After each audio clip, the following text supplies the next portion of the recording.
Hola, vamos a calcular volúmenes, primero de cuerpos poliédricos y después de algunos cuerpos redondos. Para comenzar, para esta parte vamos a elegir trabajar con el Puig-Adam a partir de la página 346 del PDF y bueno, empieza con estudiar el volumen de un ortoedro, que es un paralelepípedo recto-rectángulo, y contando que en el sistema métrico se adopta como unidad de volumen el cubo de lado unidad. Un ortoedro de dimensiones enteras contendrá tantos cubos unidad como indica el producto de dichas dimensiones. Si las medidas de sus lados no son enteras, se hace como hicimos en geometría plana y justificamos entonces que sigue valiendo que el producto de las tres dimensiones da el volumen del ortoedro. Una vez que conocemos que el volumen del ortoedro es igual al producto del área de la base por la medida de la altura, que es como asociar el producto de las tres medidas de sus lados, podemos a partir de un ortoedro calcular el volumen de cualquier paralelepípedo, mirando que si hacemos transformaciones donde en este mantenemos un lado de la base y la misma altura, y entonces hicimos un corrimiento en el cual se transformó la base de un rectángulo en paralelogramo, pero las cuñitas estas que sobran son congruentes, entonces se compensan una con la otra el volumen del cuerpo con las dos alturas equivalentes y áreas de la base equivalentes tienen el mismo volumen. Lo mismo si efectuamos un nuevo corrimiento donde se mantiene la altura, pero ahora ya todas las caras pasan a ser paralelogramos. Vemos que esta cuña que aparece acá y esta cuña que aparece acá son congruentes, con lo cual se ha conservado el volumen del ortoedro. Son congruentes, no solo equivalentes. Entonces se ha conservado el volumen del poliedro original. Y lo mismo si efectuamos una tercera transformación que mantenga alturas y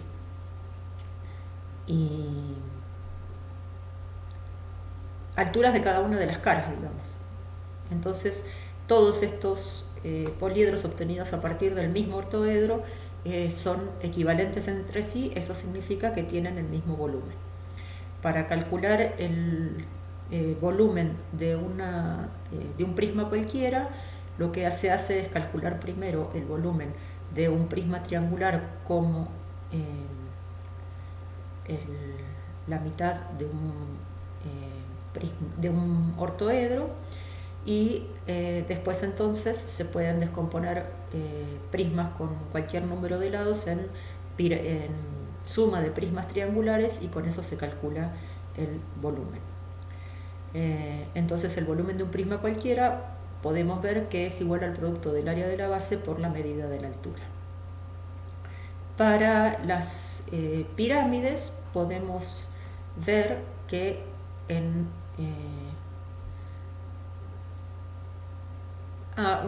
un prisma oblicuo, ¿sí? Tiene como consecuencia de lo que miramos para el ortoedro, que también tiene la misma altura, es el área de la base por la altura. Y vemos que dentro de un prisma triangular entran tres pirámides que son entre sí equivalentes, o sea que tienen el mismo volumen. Podemos mirar que la pirámide 1 y la pirámide 3 tienen bases congruentes y la misma altura, con lo cual la 1 y la 3 son equivalentes, y es un poquito más difícil mirar que la 2 es equivalente a las otras, pero si miramos esta cara de la pirámide 2 y esta cara de la pirámide 1, vemos que son dos partes congruentes de la cara que era un paralelogramo, dividida por la diagonal. Entonces esta cara y esta cara de las pirámides son congruentes y ambas tienen la misma altura, pensado esto como base. Entonces, al tener bases congruentes y altura y la misma altura, la pirámide 1 con la 2 son equivalentes y la pirámide 1 con la 3 son equivalentes. O sea, no son pirámides congruentes, pero sí son pirámides equivalentes. O sea, no tienen la misma forma, la 1 con la 2, pero sí tienen el mismo volumen. Por lo tanto, la 1, la 2 y la 3 son las tres pirámides equivalentes entre sí, y esto hace que el volumen de un tetraedro es un tercio del producto del área de una cara tomado como base por la medida de la altura correspondiente. Una cuestión que es importante es mostrar que el producto del área de cada cara de un tetraedro por la medida de la altura correspondiente tiene un valor independiente de la cara elegida. Este es un teorema un poco largo, pero es lo que tomar cualquier base y su altura correspondiente para calcular el volumen de lo mismo que tomar otra base y su altura correspondiente es lo que me garantiza que el volumen de un tetraedro está bien hecho. Entonces, lo que pasa ahora con volumen es que, fíjense, estas dos pirámides que son rectas tienen una base triangular y la otra base cuadrada, pero lo que pide es que sean bases equivalentes, o sea que el área del triángulo es igual al área del paralelogramo que es base de la segunda. Entonces lo que vamos viendo es que cada una de las capas, si yo corto con un plano paralelo a las bases ambas pirámides, lo que voy obteniendo son rebanadas que tienen la misma área. Estas van a ser rebanadas triangulares, estas van a ser rebanadas que son paralelogramos, pero las áreas en el mismo corte tienen la misma área. Esto es lo que hace que utilizando el paso al límite podamos ver que ambas pirámides tienen el mismo volumen. Podemos ver que para nada son congruentes, pero sí son equivalentes y tienen el mismo volumen. Entonces, vamos viendo que la función volumen, que nos permite, dado un poliedro, asignarle un número real positivo, cumple con que a figuras congruentes se le asigna el mismo volumen, y que si un poliedro se puede descomponer en suma de varios poliedros, el volumen del poliedro original es igual a la suma de los volúmenes de cada uno de los poliedros componentes. Entonces, y por último, esta función que a cada poliedro le asigna su volumen tiene que, dado el sistema de abscisas con un segmento unitario, el volumen del cubo que tiene por lado ese segmento unitario tiene como valor el número real 1. Entonces veamos a ver ahora que si se descompone en triángulos la cara de un tetraedro, la suma de los volúmenes de los tetraedros parciales que obtenemos pensando en estos triángulos como bases y el vértice opuesto como vértice de cada una de las pirámides obtenidas, el volumen total del tetraedro es la suma de las pirámides parciales.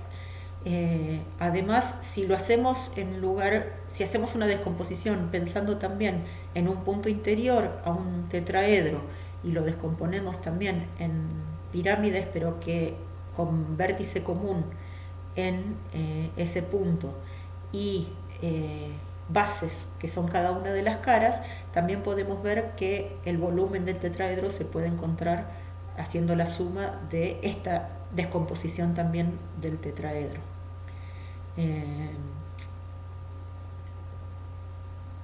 Y si lo hacemos de cualquier modo también funciona. Entonces pasemos al volumen de un poliedro cualquiera, que lo que hacemos es descomponerlo en tetraedros y entonces llamamos volumen del poliedro a la suma de los volúmenes de los tetraedros correspondientes.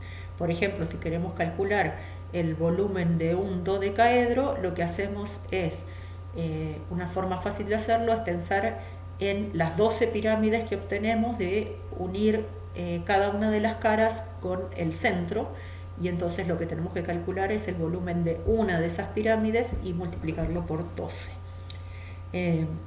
Acá está lo que yo dije sobre la función volumen, que poliedros congruentes tienen igual volumen y que la suma de los poliedros componentes da la suma del volumen. Ahora también es importante lo del cambio de la unidad, porque figuras que son, si cambiamos a una unidad que es k veces la unidad primitiva, las áreas vendrán multiplicadas por 1 sobre k y las longitudes vendrán multiplicadas por 1 sobre k, las áreas por 1 sobre k cuadrado, y el volumen estará entonces multiplicado por 1 sobre k al cubo. Entonces hay que tener en cuenta esa condición de que en el cambio de unidades hay que dividir la longitud de uno medido en la otra por la longitud del cubo unitario medido con la otra. Bueno, tetraedros equivalentes. Tetraedros de bases equivalentes y alturas iguales son equivalentes, en particular moviendo un vértice de un tetraedro paralelamente a la cara opuesta, el nuevo tetraedro conserva igual volumen. Entonces el volumen de la pirámide es igual a 1/3 del producto del área de la base por la medida de la altura, y pirámides de alturas iguales y bases equivalentes son equivalentes. Volumen del prisma y tronco de prisma triangular. Acá tenemos una forma de calcular el volumen del tronco. Volumen de un prisma cualquiera, ya algo estuvimos viendo. Lo que pasa ahora es que nos interesa ver el volumen de un prismatoide, que es una cosa cualquiera, digamos, una cosa bastante general.